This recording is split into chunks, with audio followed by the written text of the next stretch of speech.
Hello friends, ഇന്ന് നമുക്ക് ഇഡ്ഡലി കുട്ടുവത്തിനകത്ത് പിന്നെ 2 വഴുതനങ്ങയും 3 തക്കാളിയും കൂടെ ഒന്ന് സ്റ്റീം ചെയ്ത് നോക്കിയാലോ. നല്ല പൊളി ഒരു ഐറ്റം ഉണ്ടാക്കിയെടുക്കാം. എന്നാൽ എങ്ങനെ ഉണ്ടാക്കുന്നതെന്ന് കണ്ടു നോക്കിയാലോ. അതിനു മുന്നേ ഈ ചാനൽ ഇതുവരെ സബ്സ്ക്രൈബ് ചെയ്യാതെ ആരെങ്കിലും കാണുന്നുണ്ടെങ്കിൽ പ്ലീസ് ഒന്ന് സബ്സ്ക്രൈബ് ചെയ്ത് സപ്പോർട്ട് കൂടെ ചെയ്തേക്കണേ. അപ്പം ഇഡ്ഡലി കുട്ടുവത്തിനകത്ത് കുറച്ച് വെള്ളമൊന്ന് ഒഴിച്ച് ഒന്ന് ചൂടാക്കിയിട്ട് അതിലേക്ക് എടുത്തു വെച്ച് 2 കത്തിരിക്കയെന്നോ വഴുതനങ്ങയെന്നോ ഒക്കെ പറയും ഇവിടെ.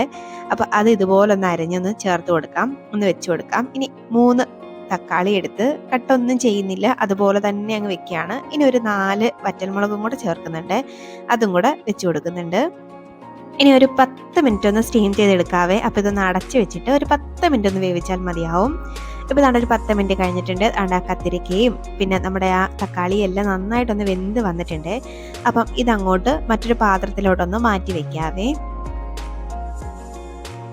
ഇപ്പോൾ കത്തിരിക്കയെല്ലാം ഞാനൊരു പാത്രത്തിലോട്ട് മാറ്റിയിട്ടുണ്ട്. ഇനി നമ്മുടെ തക്കാളി ഒന്ന് അരച്ചെടുക്കണം. അപ്പോൾ തക്കാളിയുടെ മുകളിലത്തെ തൊലിയൊക്കെ ഒന്ന് കളഞ്ഞ് ഇട്ടെടുക്കുന്നുണ്ടേ. പിന്നെ നമ്മുടെ ആ വറ്റൽമുളകുണ്ടല്ലോ, അതും കൂടെ അങ്ങോട്ട് ചേർത്ത് കൊടുക്കാം. ചേർത്തിട്ട് ഇത് നന്നായിട്ടൊന്ന് അരച്ചെടുത്തിട്ട് കൊണ്ടുവരാവേ. അപ്പോൾ ഇതുപോലൊന്ന് അരച്ചെടുത്ത് മാറ്റി വയ്ക്കാം. ഇനി നമുക്ക് ഈ കറി ഉണ്ടാക്കാനായിട്ട് തുടങ്ങിയാലോ. അതിന് വേണ്ടിയിട്ട് ഒരു ചീനച്ചട്ടി ഒന്ന് അടുപ്പത്തേക്ക് വെച്ചിട്ടുണ്ട്. അതിലേക്ക് ഒരു 1.5 ടേബിൾ സ്പൂണോളം വെളിച്ചെണ്ണ ഒന്ന് ചേർത്ത് കൊടുക്കുന്നുണ്ട്. വെളിച്ചെണ്ണ ഒന്ന് ചൂടായി വരുമ്പോഴേക്ക് 1 ടീസ്പൂൺ ചെറിയ ജീരകട്ടൊന്ന് പൊട്ടിക്കാം. ഇനി കുറച്ച് കറിവേപ്പിലയും കൂടെ ഒന്ന് ചേർത്ത് കൊടുക്കുന്നുണ്ട്.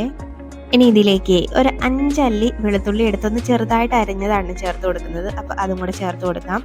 ഇനി അതൊന്ന് മൂത്ത് വരുന്നവരെയും ഒന്നങ്ങ് വഴറ്റിയെടുക്കാവേ. ചെറുതായിട്ടൊന്ന് മൂത്ത് വന്നാൽ മതിയാവും. ഇതുവരെയൊക്കെ ഒന്ന് ആവുമ്പോഴേക്കേ ഇതിലേക്ക് ഒരു സവാള ഇതുപോലെ ചെറുതായിട്ട് അരിഞ്ഞത് ഒന്ന് ചേർത്ത് കൊടുക്കാം. ചേർത്തിട്ട് നന്നായിട്ടൊന്നങ്ങ് വഴറ്റിയെടുക്കാം. കൂടെ ഒരു പച്ചമുളകും കൂടെ ചേർത്ത് കൊടുക്കുന്നുണ്ട്. ചേർത്തിട്ട് നന്നായിട്ടൊന്നങ്ങ് വഴറ്റിയെടുക്കാം. ഒരുപാട് അങ്ങ് ബ്രൗൺ നിറത്തിലൊന്നും എത്തണ്ട. കളർ ചെറുതായിട്ടൊന്ന് മാറി വരുന്ന ആ ഒരു സ്റ്റേജ് ഉണ്ടല്ലോ, അതുവരെയും മതിയാവും. ഇപ്പോൾ ഒന്ന് വെന്ത് വന്നിട്ടുണ്ട്. ഈ പരുവം വരെയൊക്കെ മതിയാവും കേട്ടോ. അപ്പം ഇനി ഇതിലേക്ക് ഒരു 1/4 ടീസ്പൂൺ മഞ്ഞൾപ്പൊടിയും 1 ടീസ്പൂണോളം മല്ലിപ്പൊടിയും കൂടെ ഒന്ന് ചേർത്ത് കൊടുത്തിട്ട് പൊടികളുടെ പച്ചമണമൊക്കെ ഒന്ന് മാറുന്നവരെയും ഒന്നങ്ങ് വഴറ്റിയെടുക്കാം. അപ്പം ചെറിയ തീയിൽ വെച്ചിട്ട് വേണം കേട്ടോ ഇതൊന്ന് വഴറ്റിയെടുക്കാൻ. ഇപ്പോൾ പൊടികളുടെ പച്ചമണമൊക്കെ ഒന്ന് മാറി വന്നിട്ടുണ്ട്. അപ്പം ഇതുവരെയൊക്കെ ഒന്ന് മതിയാവേ.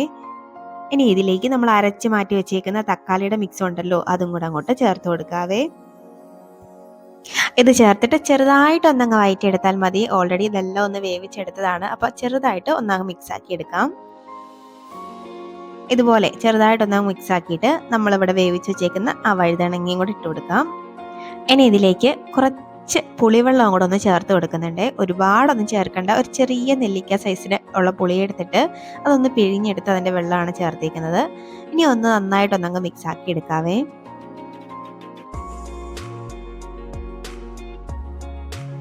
അപ്പോൾ ഇതുപോലെ ഒന്നങ്ങ് മിക്സ് ആക്കി എടുത്തിട്ട് ഇനി ഇതിലേക്ക് കുറച്ച് വെള്ളവും കൂടെ ഞാനൊന്ന് ചേർത്ത് കൊടുക്കുന്നുണ്ട്. നമ്മുടെ ആ മിക്സിയുടെ ജാറ് കഴുകിയിട്ട് ആ വെള്ളം ഒന്ന് ചേർത്ത് കൊടുക്കാവേ. ഒരുപാട് വെള്ളമൊന്നും ചേർക്കണ്ട. ഈ കറി കുറച്ച് തിക്കായിട്ടിരിക്കുമ്പോഴേട്ടോ നല്ല ടേസ്റ്റ്. ഒരു 1/4 കപ്പോളം വെള്ളമേ ചേർത്തിട്ടുള്ളൂ. ഇനി ആവശ്യത്തിനുള്ള ഉപ്പും കൂടെ അങ്ങോട്ട് ചേർത്ത് കൊടുക്കാവേ.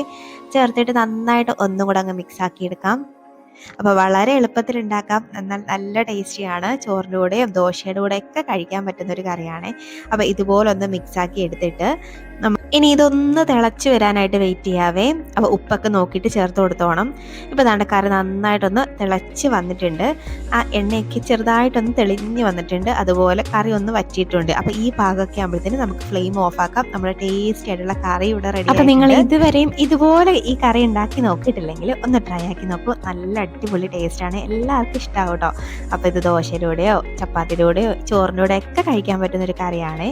അപ്പം നിങ്ങളെല്ലാവരും ഒന്ന് ട്രൈ ആക്കി നോക്കിയിട്ട് നിങ്ങളുടെ അഭിപ്രായം ഒന്ന് കമൻറ്റ് ബോക്സിൽ അറിയിക്കണേ. അപ്പോൾ ഈ വീഡിയോ ഇഷ്ടമായാൽ ലൈക്ക് കൂടെ അടിച്ചേക്കണേ. അപ്പോൾ ഇനി ഒരു റെസിപ്പിയുമായിട്ട് വീണ്ടും കാണാടോ. അതുവരേക്കും ബൈ. Thanks for watching.